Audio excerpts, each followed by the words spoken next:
जय माता दी। जय मां कामाख्या। कामाख्ये वरदे देवी नीलपर्वतवासिनी तम देवी जगत माता योनि मुद्रे नमस्तुते। कामाख्ये काम संपन्ने कामेश्वरी हर प्रिये कामनाम देहि मे नित्यम कामेश्वरी नमस्तुते।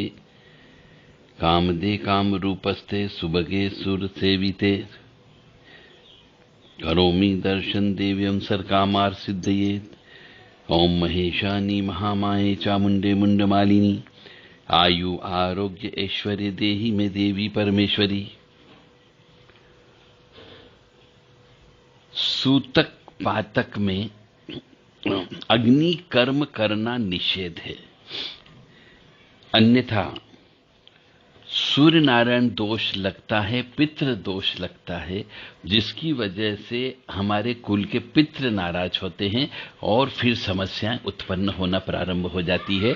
इसीलिए बच्चे के जन्म होते समय सूतक लगता है, उसका पालन अवश्य करना चाहिए। और घर परिवार में किसी की मृत्यु होने पर पातक लगता है, उसके नियम धर्म का भी पालन करना चाहिए। और इससे संबंधित जितने भी नियम धर्म है वह सब हमारे यहाँ पर गरुड़ पुराण नामक एक ग्रंथ है, उसमें लिखे हुए हैं। यदि किसी व्यक्ति को सूतक पातक से संबंधित कोई भी जानकारी चाहिए, देव राधा ट्रस्ट से संपर्क कर सकते हैं। व्हाट्सएप के माध्यम से यह जानकारी निःशुल्क उपलब्ध कराई जाती है। जो मनुष्य इन सूतक पातक के नियम का पालन नहीं करता है, उसके यहाँ लाइलाज बीमारियां लगती है। और लाइलाज बीमारी लगने पर मनुष्य के यहाँ पे दरिद्रता भी आ जाती है, पैसा खर्च होते होते, और तरह तरह से कष्ट और परेशानी दुख तकलीफ उत्पन्न होती है। व्यवसाय चलता है तो बंद हो जाता है, सर्विस लगी रहती है तो सर्विस में छुट्टियां लेकर के कई बार सर्विस से सस्पेंड होना पड़ सकता है। इसलिए इन सूतक पातक में अग्नि से संबंधित कोई भी कर्म, यानी दीपक लगाना, अगरबत्ती लगाना, धूप जलाना, आग के ऊपर भोजन बनाना या हवन करना, यज्ञ करना, ऐसे अग्नि कर्म जो भी होते हैं ये नहीं किए जाते हैं। और यदि करोगे तो कष्ट भुगतने के लिए तैयार रहिए। मेरा धर्म था आपको ज्ञान देना सूतक में और पातक में। अब सूतक यानी किसी के बच्चे के पैदा होने का सूतक, स्त्री पुरुष के मिलन होने के बाद जब तक स्नान न हो जाए तब तक का सूतक, किसी की मृत्यु होने पर पातक होता है, और स्त्री के रजस्वला होने पर 7 दिन तक उसके साथ सूतक चलता है। तो ऐसे समय पे अग्नि कर्म बिल्कुल भी नहीं करना चाहिए। और यदि आप करोगे तो निश्चित तौर से कष्ट मिलेगा ही मिलेगा, कोई भी नहीं रोक सकता।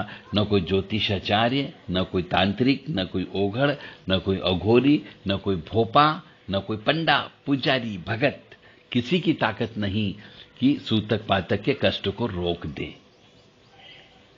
आप अपने ऊपर सूतक पातक के नियम का पालन नहीं करके स्वयं अपने पैरों पर, अपने भाग्य पर कुल्हाड़ी चला देते हो, कैंची चला देते हो, और फिर रोते हो कि हमने तो कोई किसी का पाप कर्म नहीं किया, किसी को कष्ट नहीं दिया, किसी का एक पैसा नहीं खाया, हमेशा हम मदद करने के लिए खड़े रहते हैं, परिवार वालों को भी मदद की, पर उनने हमारे साथ धोखा कर लिया।